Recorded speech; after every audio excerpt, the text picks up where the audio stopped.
Razzle! Are we alive, excited, and full of energy, or are we live? Yes! We are live. We are alive. This is a really interesting topic because we know that, well, according to this article, I guess we should reference this article real quick. Let me pull that up, Jade, Entrepreneur Network, which is where we're referencing some of the information that's on here. 3 trends driving the millennial own versus rent debate.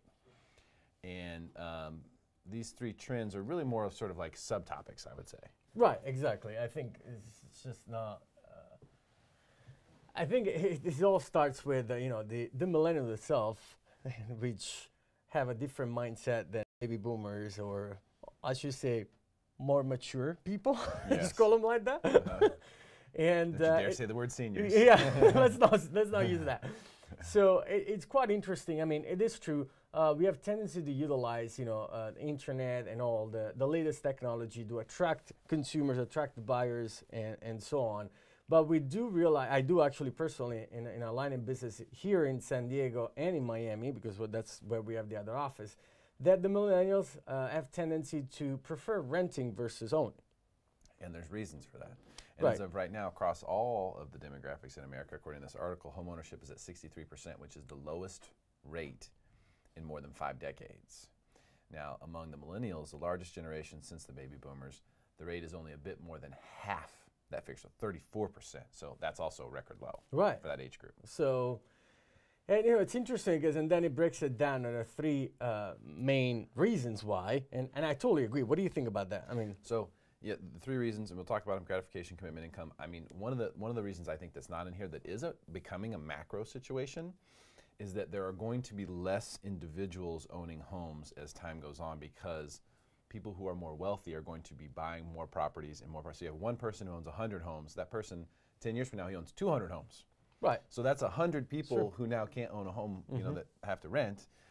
So I think that is one also macro factor to the sort of decline in home ownership. But specifically around millennials, I think these 3 things nail it on the head. Well, what I see, it's interesting. You're totally right what you say, but that happens a lot when we are in a downturn. When this crisis, real estate crisis, that's what happens. That investors are actually purchasing more. It's interesting. I just got off the phone with an investor coming in, and he was asking me to find them 10 plus units. And I asked him, I said, why do you want like such a big building when you know that the real estate market is so strong? So we probably, we're talking about maybe hitting a wall soon. And he said to me, he's like, well, we have a lot of money laying around, so I don't want to keep it in the bank. I just want to make an investment. I'm like, okay. And then, he said, obviously the rents are so high, therefore I think it's still a really good investment to buy some units. So, it's interesting because the myth says you buy when it's low and you sell when it's high, right? But in actual facts, people are still buying, even investors. I know a lot of people who like to buy high and sell higher. That's also one of the. I like that. That's also one of the. That's a Grant Cardone line. So going in with the 3 main reasons why the millennials are actually not buying as much as they should. It's interesting. They got gratification, commitment, and then they have the income, right? So as far as gratification goes, we talked about this already on the show, the instant gratification versus, the long-term gratification. And I think it's a major issue that a lot of people have. They don't want to put into the work. They don't want to risk because they just want instant gratification, whatever that makes me feel good at that particular moment or fast. I don't think that's just millennials either. No, I agree with you. I mean, if you look at just like a turnkey home, how quickly that goes, the crazy mad frenzy that goes on a turnkey home versus a home that needs a little bit of work, might be a great price. We have them on Listed Live all the time. Like, homes at great price, but you look at it and you go, wow, it's going to take some work, and very few people want to get into that. I agree. Well, the home that I just bought, it was on the market for like 6 months, and I bought it, and I literally redid the whole thing. Is it stressful? Yeah, but I showed you the pictures. It looks amazing. I mean, we're putting so much work into it. So the gratification issue, it's interesting. It's, you go into mindset, and that affects the real estate. It's so interesting how it works, right? So gratification, I think, is one of the main issues. The second one is commitment. It's true. Millennials don't want to commit to anything. As a matter of fact, there's less people getting married You notice that? Oh, big time. Yeah.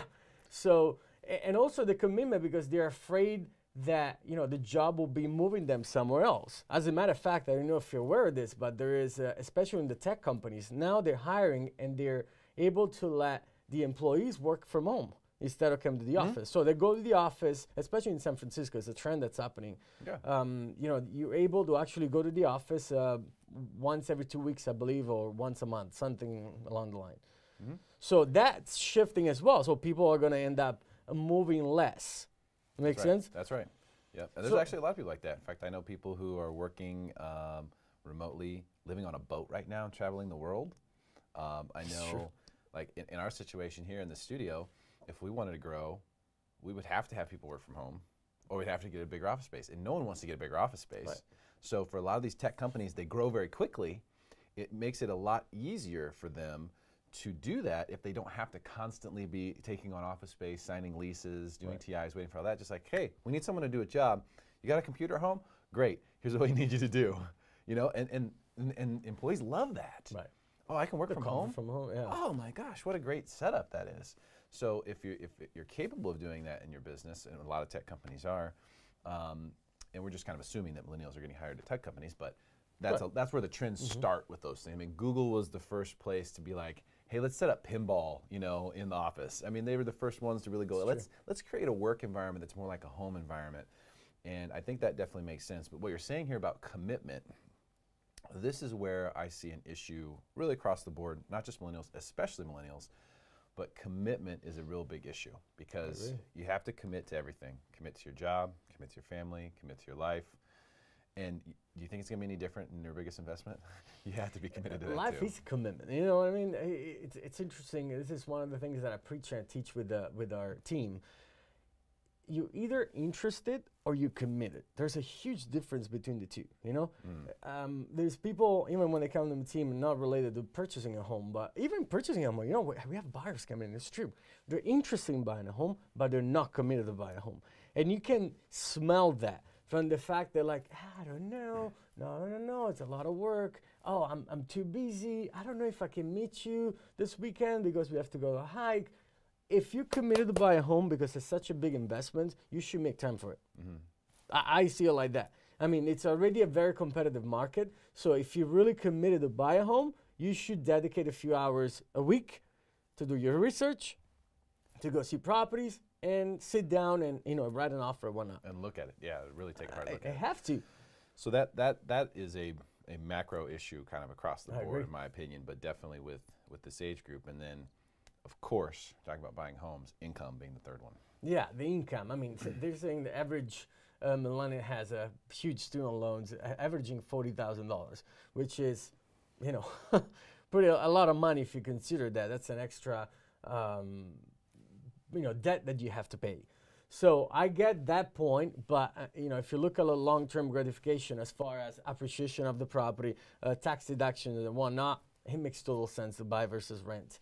And as a matter of fact, if you want to ease into it, I don't know if you saw that article from San Diego Union Tribune.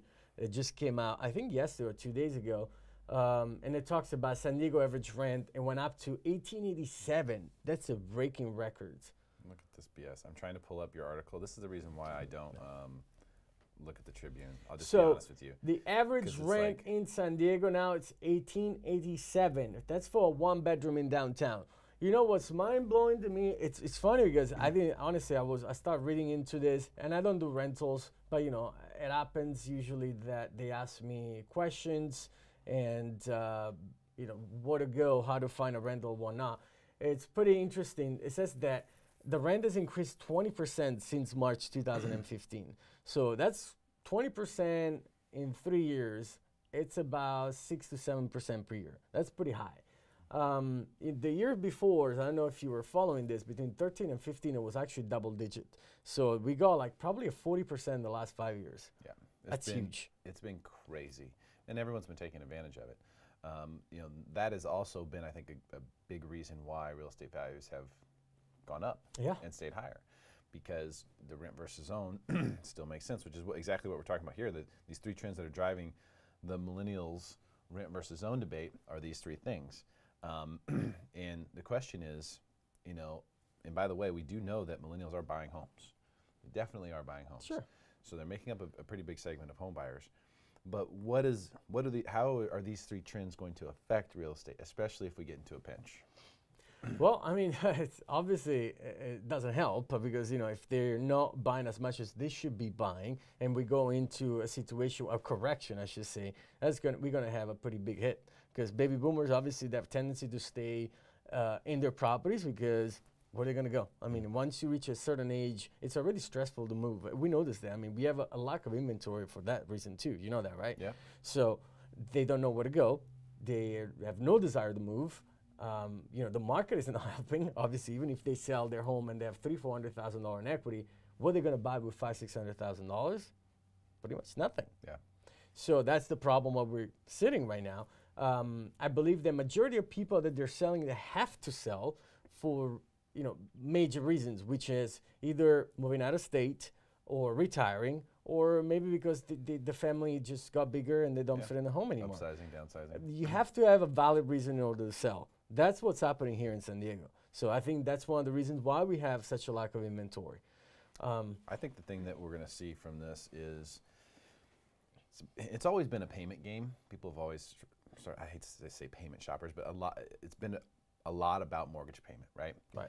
I think that's going to be even more so with the millennials because most of them are integrating into the rental market first, as most people do, but I think they're staying in the rental market longer than they're supposed to. Than the average. And so it's become more of a payment game. And if you see rents come down, then you will see that it becomes even more difficult to get millennials to buy homes. I agree. Because they'll say, well, but this one's $100 cheaper. Mm-hmm. They're going to look at tax benefits. Not going to look at they don't look at anything. It's just this one's cheaper, and I have no commitment.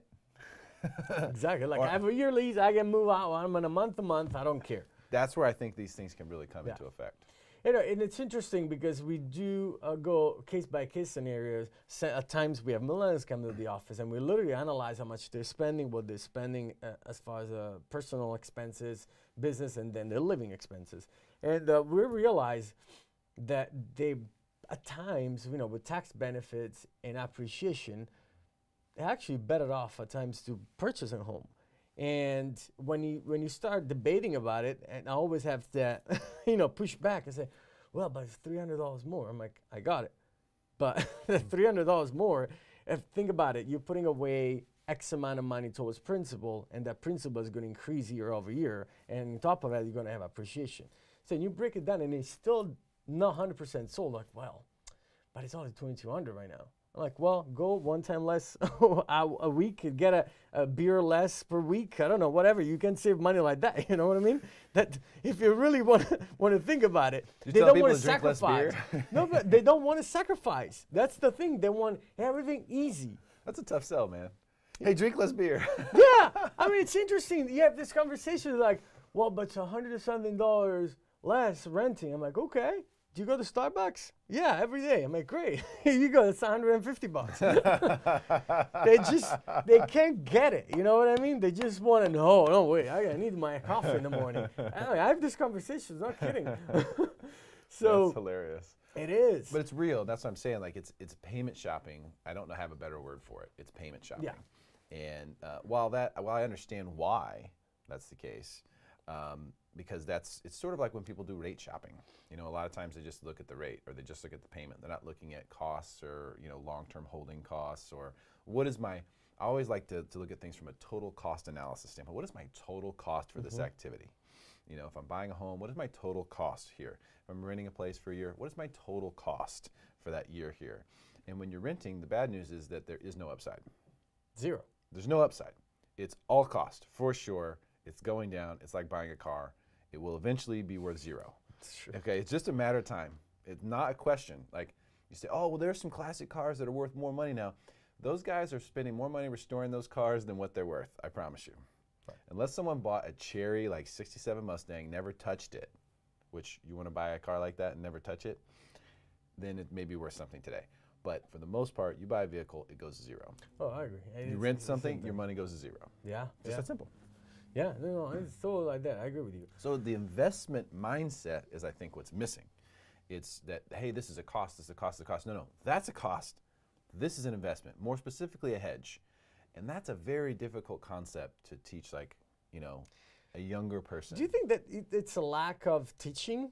You know, because it's, you know, nobody tells you this stuff. You know, if you go to your college, I mean, I did schools in Italy, and I never heard of that. I'm assuming it's the same here. Most traditional schools do not teach it. However, I will give a shout out to the Academy of Business Technology at Claremont High School, because they do have an entire role-playing course. They have mentors, people like myself come in, and we talk to them about real-life situations, credit scores, how to invest in college, student loans, what's really going to happen, the cost of an education, is it worth it?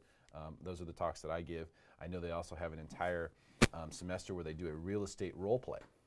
We do? Oh, wow. That's so awesome. someone is the real estate agent, someone is the buyer, someone is the seller, and they go through this whole process. Now, it's very difficult to really mimic that. Say, oh, you're the seller, this is your house, but you don't really own it, and you don't really stand to gain anything. You know, it's kind of hard to really imitate, you know, those emotions that are associated with it. But they are trying to teach people, like, hey, this is a big deal. And but in general, no. Investment, just the concept of investing in something is not taught to people. And the concept of hedging something is not taught to people. And what you're really doing when you're buying a home is you're hedging. Technically, you're hedging. It's only an investment if you sell it. When you go to sell it, now it becomes an investment because you're going to have a plus or minus. Correct. But when you just buy it, and if you just hold on to it forever, it's a hedge against the cost of living. Mm-hmm.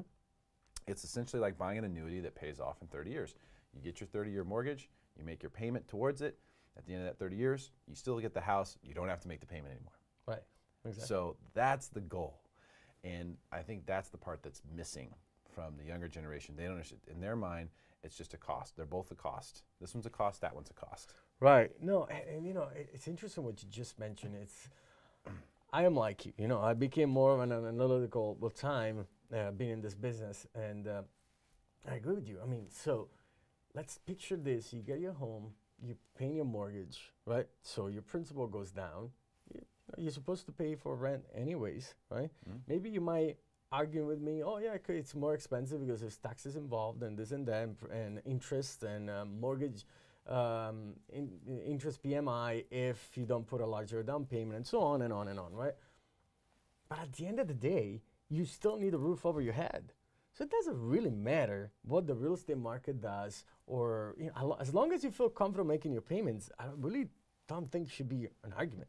I don't, you know, it would be nice really to have classes to teach people something like that. I mean, that 63% that we noticed at the beginning of home ownership, it should be probably 80% to have a healthy environment. People should understand the fact that we do, you know, if you have a steady job and you're in a good position in your life, you should just buy. Why are you renting? I just don't get it. I don't even, at times, you know, I don't even care. What's the point of doing a rent versus own anyways? Is there really a point? A calculation? I mean, it's stupid. Think about it. I mean, it doesn't matter. You might pay. He's really annoyed right now. Yeah, no, it's true, because at times I see that and they're like, well, but it's cheaper. I'm like, who gives a crap? Is it cheaper or not cheaper? I mean, you're going to spend 5-10 years. But is it cheaper, though? That's the question. Is it cheaper? And that's the thing that we have to really. You know what? It is. You have to have a total cost. You know what? Analysis. It is. Monthly cost could be cheaper. I know, that's exactly what I'm saying. It's cheaper if you look at it in a 1, 2, 3 years mark. But if you look at the 5 to 10 years, it's cheaper to buy. So my strategy for real estate, and what I've always coached, is do this. Buy the home that you really, really want, that you really, really like, and keep it for as long as possible. Yeah. If you do that, all the numbers will work out in your favor. Mm-hmm. If you buy a house, you keep it for 15 years, the numbers will work out in your favor. You will be better off than if you had rented for any number of those 15 years and then bought at a different point in time. If you can have for that long, where it starts to get difficult if you're buying and selling houses all the time, you know, maybe it starts to get more difficult because you mistimed the market once and, you know, whatever. But if you buy and you keep it for 10, 15 years. It's actually, I did a calculation with about 50 to 60 clients that I work with. 10 to 12 years is the mark that you make money no matter what. It doesn't matter what the market is going to do. It's going to go up. It doesn't matter. It's quite interesting. You win no matter what if you keep it for 10 to 12 years. It's usually 12 years, towards the 12. Okay, so I know it, and that's why I've said 15, I've said 10, but I know that there's a calculation. If you do 10, like you're at least going to break even in the worst case scenario. So if you do 12, maybe you're in the positive. You're always up. So if you do that, it's always going to work out.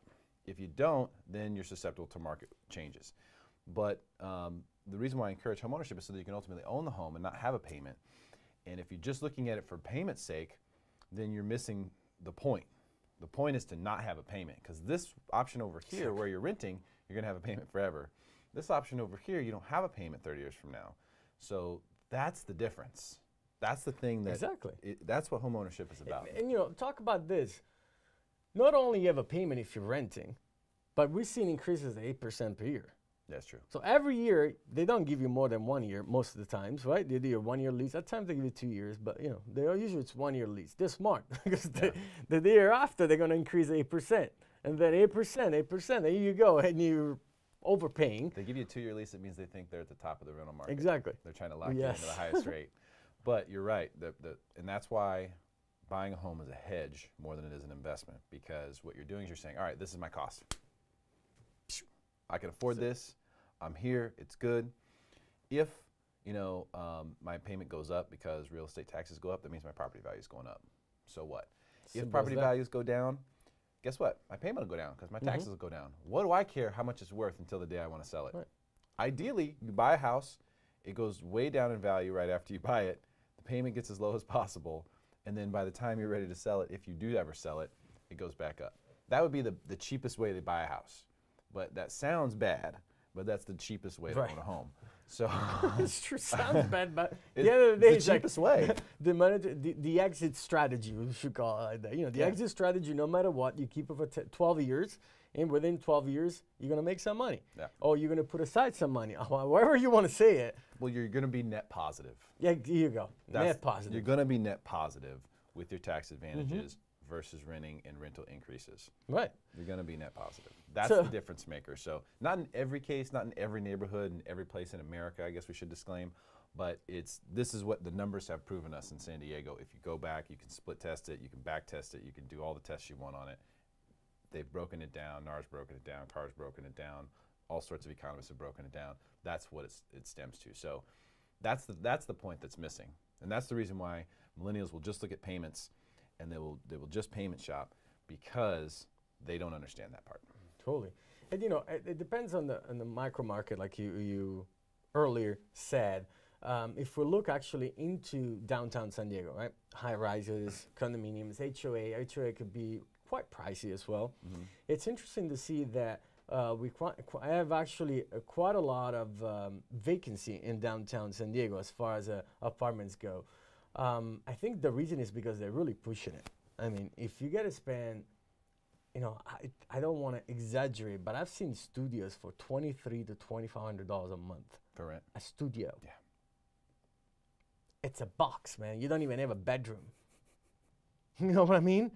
So I think they're really, really pushing it out there. They are. So, and I know it's quite interesting because we don't really realize that, but you know, there's actually quite a lot of vacancy going on in downtown San Diego. Is there? Yeah, it's interesting. Just on the apartments, on the high rise.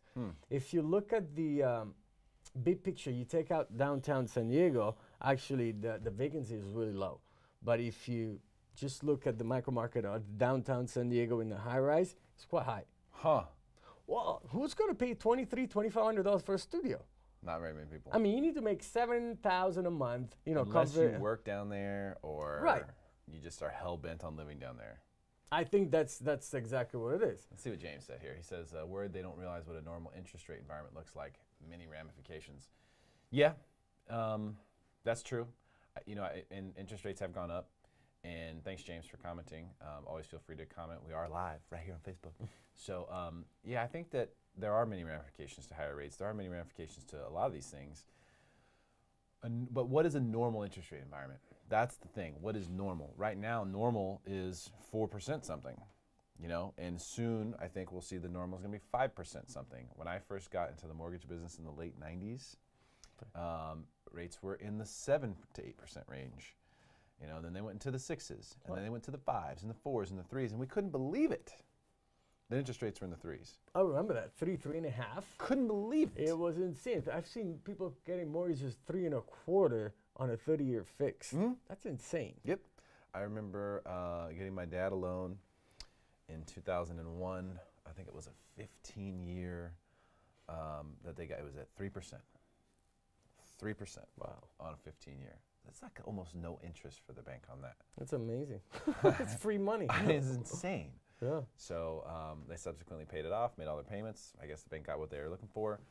But you know, what is normal? That's the question. I don't think you can really define that. Yeah, exactly. I agree with you. There doesn't exist as normal or standard. I mean, what is it? I mean, that's what it is. It's mortgage rates.